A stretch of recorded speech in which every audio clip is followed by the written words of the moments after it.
Spoštovani novinarji in novinarke, lepo pozdravljeni ob 9. obletnici stranke Nova Slovenija, krščansko-ljudska stranka.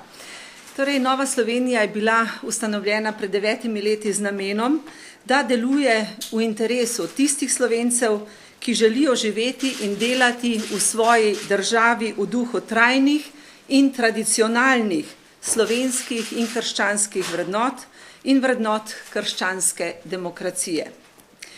V 9 letih je Nova Slovenija doživela vzpone in tudi padce, vendar smo prepričani, da je sedaj spet na poti vzpona in zato tudi delujemo, ker menimo, da je Nova Slovenija potrebna Sloveniji in Slovencem. Če samo na kratko spomnim na zgodovino, torej ustanovljena leta 2000, takrat na tistih volitvah je dobila že v jeseni 8 poslanskih mest, na naslednjih volitvah 2004 9 poslanskih mest.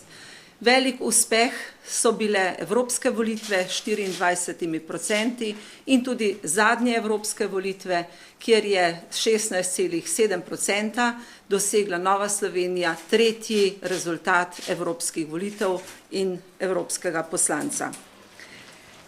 V Novi Sloveniji menimo, da je Slovenija ne samo v gospodarski in finančni krizi, pač pa tudi v moralni, socialni in politični krizi. Slovenska politična elita je izgubila kompas. Že nekaj časa so glavne novice slovenske politike afere, obtožbe, v katere so vpleteni tako gospodarstveniki kot politiki, in glavne novice so napovedi tožb, tako proti bivšim ministrom, tajkunom, nadzornikom, direktorjem, vendar na koncu se ne zgodi nič. Tisti, ki dejansko so manipulirali, jim ne moremo ničesar dokazati in tako kaznujemo kurje tatove, kdor pa je dejansko naredil družbeno škodo, pa ostaja nekaznovan. In v imenu varovanja nacionalnega interesa se pri nas še vedno ne razvijajo podjetniške pobude in ideje. Menedžerji se, na žalost, ukvarjajo z svojimi lastniškimi deleži in poštnimi nabiralniki v tujini, namesto z racionalizacijo in konkurenčno sposobnostjo svojih podjetij. Zato se ruši slovensko gospodarstvo. V Novi Sloveniji menimo, da moramo v Sloveniji uvesti takšna pravila igre, da bomo imeli vsi državljani enake možnosti za razvoj lastne ustvarjalnosti, da bo vsakdo, ne glede na politično pripadnost, lahko neovirano razvil svoje intelektualne, kulturne in seveda tudi podjetniške potenciale, pa tudi potenciale značilne slovenske marljivosti. Nekatere v Sloveniji skrbi javna podoba Slovenije v tujini zaradi Hrvaške. V Novi Sloveniji menimo, da nas bolj skrbi podoba Slovenije zaradi naših notranjih razmer. Državljani izgubljajo zaupanje v politiko in politike, ki se tožarijo, prerekajo, predvsem pa skrbijo za lastne interese. Zato menimo, da je v Sloveniji še kako potrebna stranka, ki se zavzema za poštenost v politiki, na delovnem mestu in v družbi. Stranka, ki se zaveda, da je delo politikov služenje ljudem in ne lastnim interesom. Nova Slovenija se zavzema za to, da bo imel vsak državljan možnost za delo in bo od tega dela lahko tudi živel in poskrbel za svojo družino. Evropske vlade, žal veliko prepozno, že delajo strategije za pomoč družini in lažje usklajevanje družinskega in poklicnega življenja. To bi morala biti tudi prioriteta slovenske vlade in slovenske politike. In dotaknila bi se še zadnjih novic. Po Sloveniji pustošijo neurja. v prihodnosti jih bo verjetno še več. Spremljamo tudi novice o obnovi bolnišnice Franje. Ob tem želim povedati, da je to dragocen spomenik humanitarne pomoči v času NOB.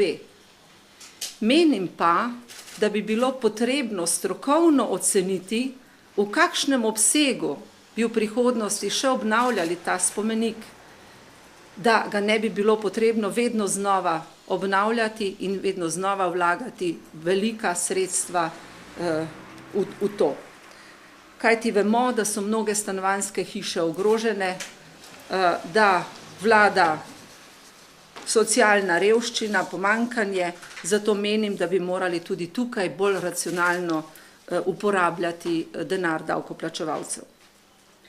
Še nekaj besed o Muri. Mura je reševala brezposelnost v Pomurju dolga leta.